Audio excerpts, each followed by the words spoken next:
We as human beings have the need to expand our horizon and look forward to new challenges.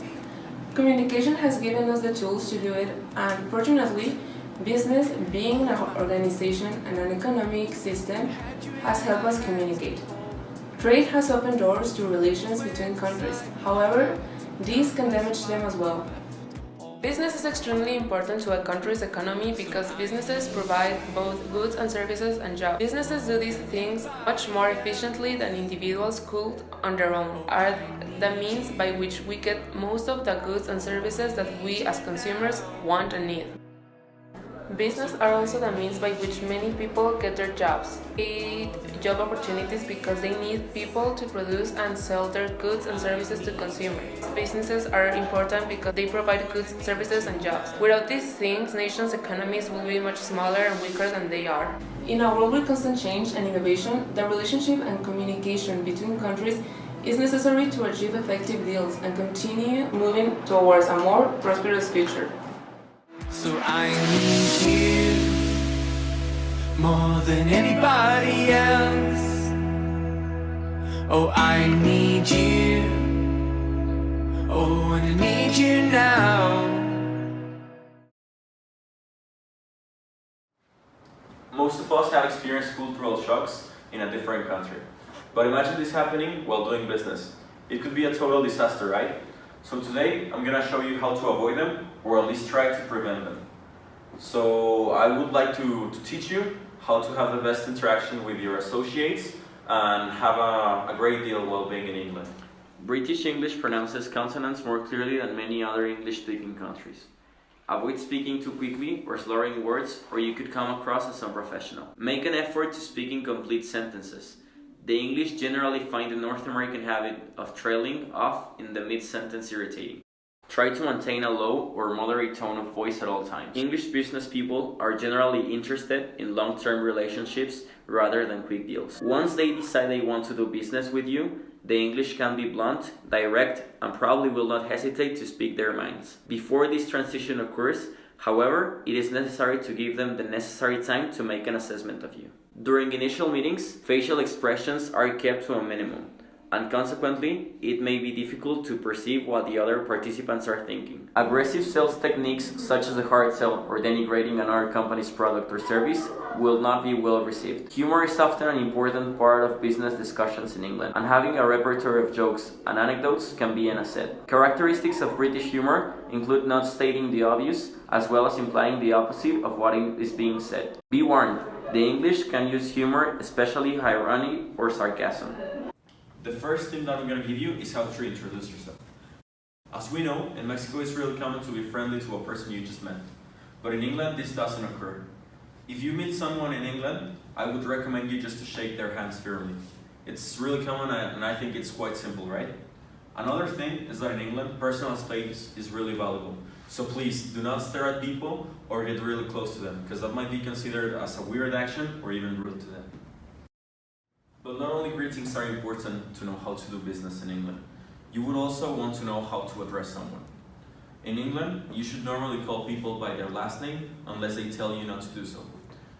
Also, please do not ask people to call you by your academic title, because that is considered really arrogant. In the business world of England, classical conservative attire is a must for both men and women. In here, people go shopping to designers' boutique, buying items with predominant dark colors. In England, it is better to be overdressed rather than poor-looking.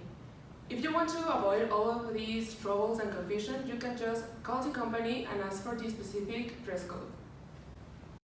The dressing code for men in business is with lace shoes, shirts with no pockets or empty ones, and no striped ties to avoid looking like an imitation. Women in England wear trews or a skirt for business, and headscarves are accepted as part of religious freedom. On the other hand, conversation topics should be considered while in a foreign country, since so many things can be considered as rude and can affect you if you are in there for business affairs. In England, you should avoid the following topics: monarchy and royal family, religion, European Union, money, private life, appearance, Middle East, crime, class system, race and immigration, and criticism and complaint.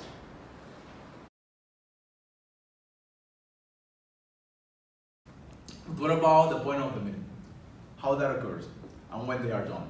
Well, in England, business begin through a well-connected third party, and they prefer enjoyable business relationship. But also they like to go straight to the point after a little chat. The meeting should be scheduled in advance. They have concrete objectives. The punctuality is pretty important for meetings and reward decisions. The formal approval of board director is required for most of them. Now, their business is not all about work being in a company. An example of this, the business entertainment is done mostly on lunch, restaurants, or pubs, where the one who sends the invitation might pay the bill. In England, an NCCA might invite you to watch cricket or regatta, where you must wear a tweed sport coat and a blue blazer. Here you have to consider that gift-giving practices are not common, but if you receive something, it must be reciprocal, ensuring that it's not expensive enough to be a bribe or so inexpensive that it's an insult. If you receive something in public, you must open it immediately and show your gratitude to the giver.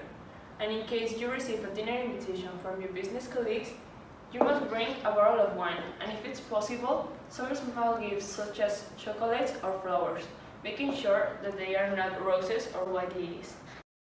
And coming to the end of this talk, not as an advice but as some extra information, you should have this in mind if you're a woman. Will have little difficulty conducting business in Great Britain. Don't be insulted if someone calls you love, dear, or darling. These are commonly used and not considered rude. Also, crossing your legs will be in the ankles, not at the knees, because this is the proper way. Even where nowadays there is almost a 50% of women workforce, there are still low-paid jobs, even when they are performing the same male task. Otherwise, in most European countries, there are more female managers in service and high-tech industries rather than in most traditional engineering sectors. This is due to the small number of women in the UK who graduate with technical degrees. Now you can go to England without any worries about what you should and shouldn't do. Confident enough that all your work meetings will end up just perfect. Oh my love, I'd fallen for you long before you ever said a word to me, and now I see I need you more. Oh my love, when I had you in my hands to hold, your lips went inside my heart and down my spine and left a hole. So I need you more than anybody else. Oh, I need you. Oh, and I need you now. So I need you